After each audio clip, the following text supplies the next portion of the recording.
Ma'am मैं आपसे in fact और यही पूछने वाली थी कि कौन सा मतलब किस तरीके से इस बात को इनिशिएट करें महिलाएं, क्योंकि बहुत बार वही होता है कि सुनने को मिल जाता है तुम्हें इससे क्या मतलब है, तुम अपना काम देखो, ये सब मैं संभाल लूंगा। लेकिन फिर जब ऐसी स्थिति आती है तो फिर चीज़ें बिगड़ती है। तो किस तरीके से, किस सटल तरीके से महिलाएं जो है इस बात को छेड़ें अपने घर में, पति से बात करें कि पति नाराज नहीं हो रहा है और आपका काम भी निकल जाए। झगड़े नहीं हो रहे झगड़े हैं। नहीं हो रहे हैं। आपने जैसे बोला ना कि मनी माइंडेड समझा जाता है, चाहे घर की हाँ, बेटी हो, बहू हो या फिर इनफैक्ट मदर भी हो। जैसी महिलाएं पैसों को लेकर बात करती हैं कि क्या लोन चल रहा है, इसको रीपे कैसे करना है, या फिर कहाँ इंश्योरेंस है, इन्वेस्टमेंट कहाँ है, तो एक्चुअल में उन्हें मनी माइंडेड समझा जाता है। इसको कैसे, इससे निपटारा करें? सो बेसिकली उनको जाकर अच्छे से समझाना होगा। देखो, मुझे भी जानकारी चाहिए इस बारे में, क्योंकि एक नंबर वन, ये हमारे हित में है और कल को अगर कुछ हो जाएगा तो मुझे ही संभालना है।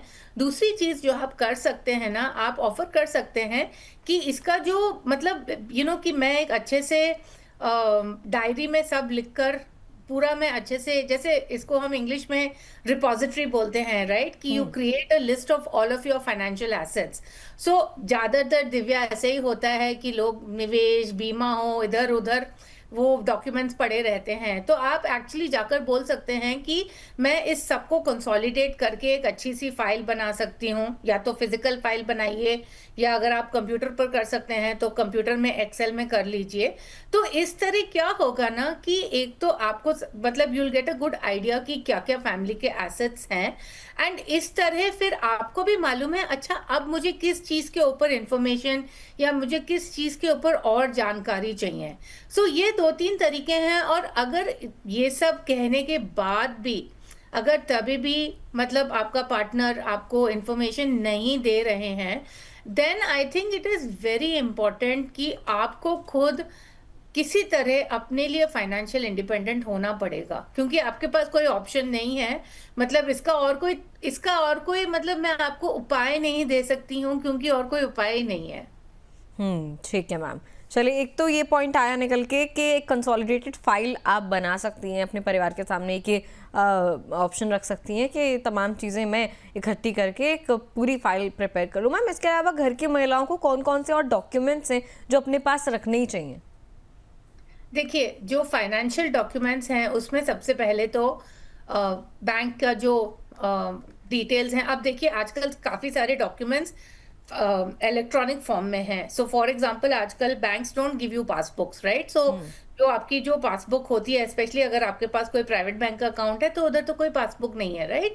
सो आपको फिर आपके पास इन दैट केस अगर वो सारे डिटेल्स इलेक्ट्रॉनिक फॉर्म में है, तो उसका फिर आपको login ID and password you need to know, right. दूसरा, सेम डीमैट अकाउंट के लिए भी सेम चीज मैं बोलूंगी। तीसरा, इंश्योरेंस के जो डॉक्यूमेंट्स हैं वो जी। आपको जरूर अपने पास रखने चाहिए।